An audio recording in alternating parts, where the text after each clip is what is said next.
It's the Scotty Myers Show. Hey there, how's it going this week? Hopefully everything is going smoothly. Welcome to the Scotty Myers Show podcast. Of course, I'm your host, Scotty Myers. And I was going through paperwork the other day and I realized I've hit the 3 months since I've had my vasectomy, which means I have to go get a checkup now. And not just a normal checkup, not like the post one that you get a little after the surgery where they just make sure everything's fine. This one involves a sperm sample.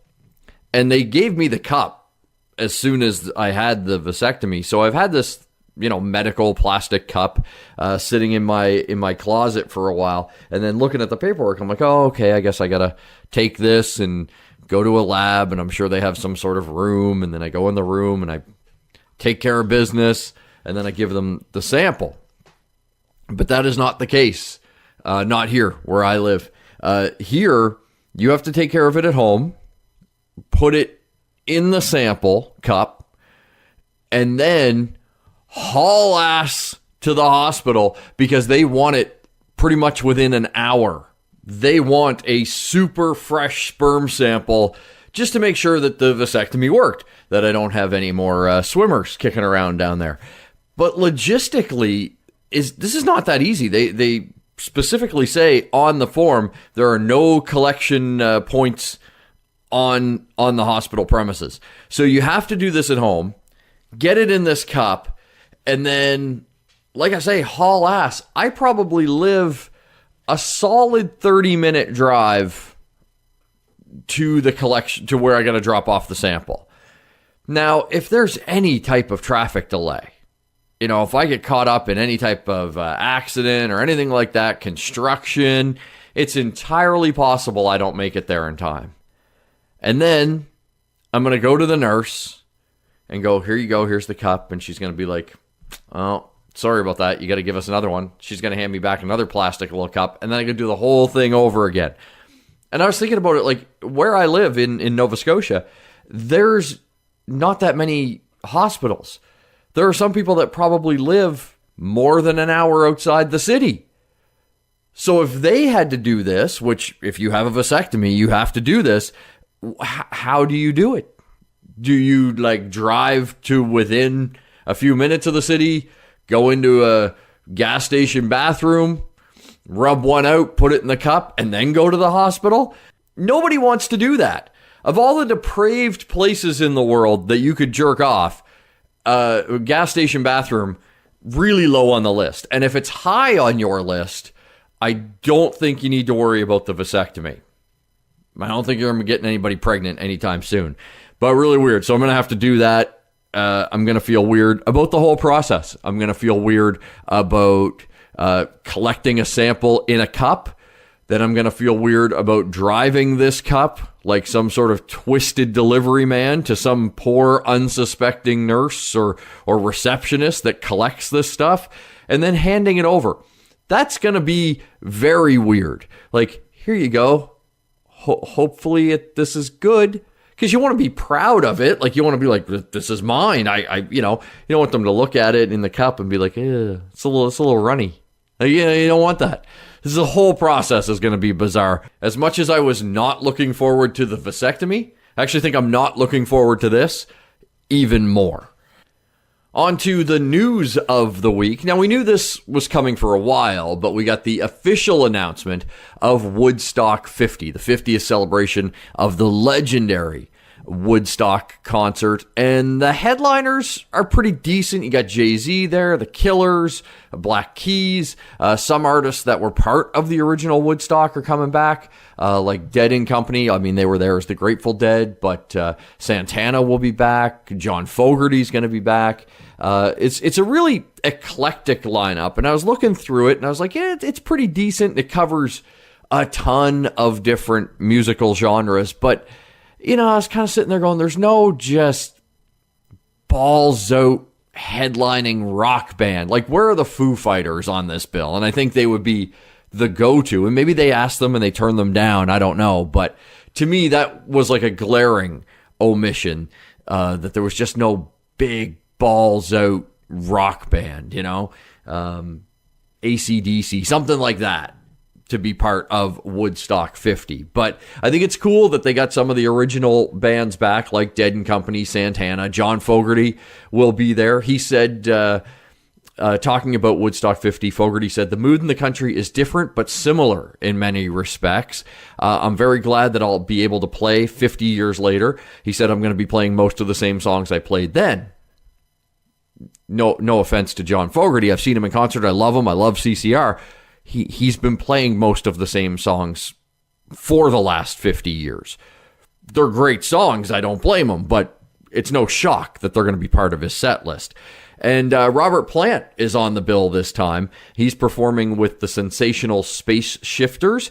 And it's kind of just a little interesting trivia factoid that Robert Plant's most famous band, Led Zeppelin, they were invited to perform back at the original Woodstock, and they turned it down. So, it's kind of like the role reversal now. Now Robert Plant keeps turning down playing again with Led Zeppelin, but he said yes to Woodstock. If you are thinking of going and checking out this 3-day festival, head on over to woodstock.com. That's where you can get all the latest info and ticket info and all that kind of good stuff. It should be a hell of a time. Another story that we've just been waiting to become official and that was the Disney purchase of Fox. As of midnight on March 20th, the Walt Disney Company owns 20th Century Fox Film Corporation, Fox Television Group, and Blue Sky Studios, among other assets. It was a $72 billion purchase. Now, we're going to get a bit more into this in Geek News because of what it means for the Marvel Cinematic Universe and whatnot. We'll break that down in a bit. But just overall, when you think of what Disney now owns license-wise, right? They bought Star Wars. They bought Marvel. They now own The Simpsons. That was a huge Fox property. All those Fox television shows now fall under Disney. The X-Files, I believe, now belongs to Disney. I don't know if that makes Dana Scully a Disney princess or not, but so many. Die Hard is now a Disney property. I don't know exactly what Disney will do with Die Hard, but Die Hard is now a Disney property. It's really crazy the amount of stuff that Disney owns. The one thing I see online, and they've kind of said this from the beginning that it wasn't going to be true, was that Disney does not own Fox News. Fox News, Fox Sports, and a couple other small channels were not part of the deal. They were spun off into a separate entity called the Fox Corporation. So Disney has no stake in Sean Hannity or anything like that. It would be hilarious, though, if Disney did buy Fox News and then they just switched it over to Mickey Mouse and Goofy became the Fox News. Oh boy, the Democrats are at it again, Goofy. They're so stupid. Oh, gosh, those Democrats make me look smart. I think it would go something like that. That's about the level of rhetoric on Fox News. So I'm glad Disney didn't buy that. And as I said, more of a detailed breakdown on what it means for Marvel fans coming up in Geek News. This week, the film The Dirt debuts on Netflix. It's the autobiographical film of my favorite band of all time, Motley Crue. If you've never read the book, it is very, very cool and lots of amazing stories. I can't wait to see how they put it all together in one movie. I reached out to a couple of avenues, got pretty close to booking one of the guys to come on for an interview, but they're just so busy doing all this worldwide promotion for the film right now. It was hard to nail them down. So unfortunately, I couldn't get a new interview with any of the members of Motley Crue, but I did have an old one. I got to talk to Nikki Sixx a couple of years back, and there's still some really cool stuff in there that I thought would be good to share. So since The Dirt premieres this week on Netflix, here's a look back, an old interview that I got to do with the legendary Nikki Sixx. Single Rise, which I heard James talk about it, not saying that's a political statement, but kind of with the tenor of the world now, it fits very well. And you just had Super Tuesday happen in the States. What is your reaction when you see there is people rising, just maybe not in some of the right areas? Yeah, I mean, here's the thing. We're not a political band. We don't want to be a political band. We're a reflective band. And sometimes and a lot of times, reflecting on personal issues or struggles. And this band tends to crawl through the ashes, through the mud, through the, almost through hell to get to the light at the end of the tunnel. And Life is Beautiful is a great example of that, and so is This Is Gonna Hurt, and even Stars, and many songs that we've written. And Rise was an example of us kind of reflecting what's happening globally, which is not unusual for us to talk about this stuff. But it was really the first time where we said, we can't ignore this. We're being bombarded with the media. It seems like so much stuff is about 144 characters. It's like, what kind of a rise can I get from people to get more attention? And we started hearing people say things like, in America, I'm not going to vote. I don't really think I can make a difference. It's all bullshit. It's all a lie. And now more than ever, at least in recent years, is the time to do that, to rise up, make a difference, say something, speak your mind. If you don't like something that somebody's saying, tell people you don't like that. And it's happening all over the world. We're not just America-centric with this message. We travel the world. I was in Europe when the Paris attacks happened, and the lyrics to Rise the Melancholy Empire were a direct reaction to that. And it's interesting because Rise is the first song on the album, and Rise the Melancholy Empire is the last song on the album.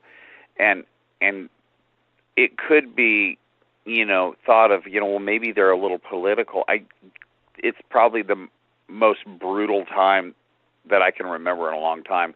How could some of it not come out on the record? And then there's songs like When We Were Gods that would have a totally different, temperament and subject matter. So it's important to us. Speak your mind, man. And you were talking earlier there about how the band, kind of goes through hell to get to these places. But the band, despite being formed when you were working on a project of some of your darkest days, a lot of the songs have a really positive message and they help a lot of people. I know they've helped me at times. Is that important for you and the band to not only kind of entertain, but help if need be? It's very important to us. The outcome is always hopeful. And, we wrap it up in poetry, and we wrap it up with loud guitars and vocals and, all kinds of bombastic stuff and dynamic stuff. And we don't really play by the rules, production-wise and songwriting-wise, but we're using it as an opportunity to reach a lot of people, and a lot of people feel good. When they come to our concerts, they tell me, they go, it's such a spiritual experience, such a great experience.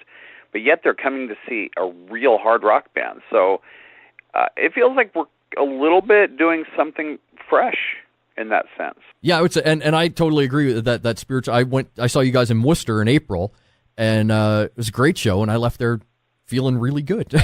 Yeah, and a lot of people look at our song titles, and it's like Dead Man's Ballet, Heart Failure, Lies the Beautiful People, and then they hear them and they go, God, these songs, like they so connected with me, and that's the greatest gift we can get from a fan. The one that hits me the most is Are You With Me, because of the lyrics. Isn't that great? Well, see, I suffer from depression and mental health, and so when you have those lyrics of, you've been stuck in your head for too long and stuff like that, I'm like, oh, yes. And those are the ones that hit me. There's so many elements of 6 a.m. that, are layers. The more you get to know the band, the more you get to see stuff. And, addiction was one of them. Bullying is another. Me and DJ specifically dealt with a lot of that growing up. I grew up, in the 70s in Seattle, and, I was called a faggot and a queer and all kinds of stuff. And I was just because I chose to look different. And the same thing happened to DJ in the Midwest. And, we had our ideas of who we wanted to be, but other people didn't understand that. And, writing songs like This Is Gonna Hurt and Lies the Beautiful People helped us and helped other people that went through that. And you would think, well, a big rock star, he couldn't have ever dealt with that kind of stuff. But we all do. We're all, human beings. And James and me at times have suffered with depression. So it's easy for us to write these songs because they're like our little safe havens. They're like our little things, and then all of a sudden people latch onto them and go, I know exactly what you're talking about. I know exactly what you're talking about. And that's like, you really can't ask for more than that. That's what people are saying about Rise. I know, like you were talking with depression, my depression. I know one of the things that helped me with it was when I got active and got into exercise. And I know that's a big part of your life. And you've been doing this worldwide media tour. Has it been hard for you to fit the gym in? Well, I haven't. In this last 2 weeks, it's been all bread and coffee. It's like really like I'm thoroughly exhausted. But, if you want to take your message to people, you can't always ask people to come to you. And, we said, let's get out and let's meet people and do interviews and do television and do photo shoots. And it's exhausting. It's a lot. Some days we're doing 25, 35 interviews a day. You multiply that by 2 weeks. We got to talk to a lot of people, but more importantly, we get to tell people what we're about to all their listeners or readers, et cetera, et cetera. So it's hard when I'm on the road. I obviously don't have the same luxury I do at home where I can go to the gym 5 days a week, but I do make it part of my daily thing that I have to do. I need to stay fit. I need to stay energized, and it does fight off depression. And we get very lonely on the road. Very lonely. I'm married. I have kids. I got 3 dogs. I love my life. I'm monogamous. Obviously my history is not that, but I'm not my history. And, you need to stay, energized for all that, for your family and for your wife and everything. You have to stay positive in your head. And I know, like, obviously with the Heroin Diaries, we know you kept a journal, and I know it's something you still do. Do you often go back and read what you've written and kind of see, like, where your mind was at on certain days? Yeah, but I try not to do it so quickly. I'll give it a couple months sometimes, and I'll go back. But in general, I think that the writing process is good for a lot of things. One is it gets you unstuck. If you have a thought and it keeps rattling around in your brain, you can't really find, it's like a dog chasing his tail. If you write simply that this issue, I blah, blah, and you keep writing it, eventually you look at it and you go, I'm a dog chasing his tail. Like, it actually reveals itself, but sometimes you have to see it, or you have to have somebody tell you. And that's why it's important to have good people in your life, and that's why I'm so happy to have James and DJ in my life and our touring band. We're a very tight-knit family. And you just added a Canadian to the band officially. We have a Canadian. We're gonna break Canada yet, even if we have to put a Canadian in the band. But Dustin Sankey's a fantastic drummer, and he played on both the records, and it's so exciting for me to have a guy who plays with such feel as a bass player, and he's helping me to push myself with my instrument. And the problem with being in one band for so long is you tend to play your hits night after night after night, and you find yourself kind of playing the same stuff. And when I step out of that box and step into the 6 AM box, it's very different. And a lot of the stuff is played in the studio, and to have such a solid drummer, it makes the rhythm section so great, and really feel we have a great connection. We know you as this ultra cool rock star, but what is the... I don't know about that. But what is the geekiest thing about Nick? Oh, man. My daughter gave me some sweatpants for, like, pajama bottoms for Christmas a couple years ago. Skull and crossbone with a Santa hat on it. And you come to my house in July, I'm wearing those suckers. On to geek news, and there has been a lot of it over the last week, so let's dive in. First, we will talk a bit about that Disney-Fox merger now that it is official. All the X-Men, Fantastic Four, Deadpool, they all roll back in to the House of the Mouse, which is great news for MCU fans, especially as we enter this time of uncertainty in the Marvel Cinematic Universe. And you may be going, what do you mean uncertainty? Well, we don't know exactly what's going to happen with Avengers Endgame. Who's going to be left after this movie? left alive. I mean, if they kill anybody, there's a part of me that doesn't think they will actually kill any of the heroes. But we know that this is Chris Evans' last movie, Chris Hemsworth's last movie, Robert Downey Jr., Gwyneth Paltrow. They've all said that they're done after Endgame. So when you take away Captain America, Thor, and Iron Man from the Avengers, you're taking away kind of the cornerstones of that team. Now, they do have pieces in place to replace those characters. People love Tom Holland, and of course Spider-Man is a classic character. A reaction has been pretty positive to Brie Larson's Captain Marvel, and of course Black Panther absolutely crushed it on the big screen. So those three stepping into the Iron Man, Captain America, and Thor roles makes a whole lot of sense. But we really don't know how well they're going to work as a team dynamic on the big screen. So this gives Marvel a great kind of backup plan if they need it, in that they can start bringing in the X-Men and bringing those characters into the Avengers world, like Wolverine. We all love Wolverine.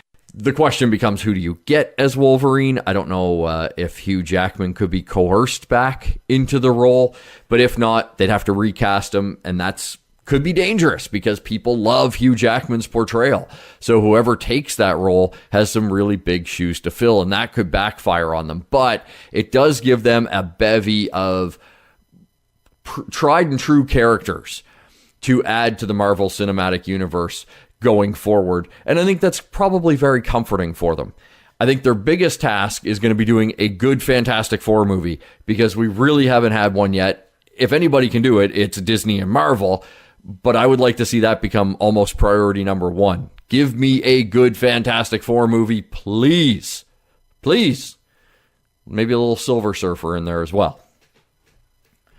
Sticking with Marvel and Disney, they made a very popular decision this past week, rehiring James Gunn to come back and do Guardians of the Galaxy 3. Now, you may remember Gunn, who did Guardians 1 and 2, wrote them and directed them, had some old tweets come back to life where he, said some not cool things. And because of that, Disney cut ties with him.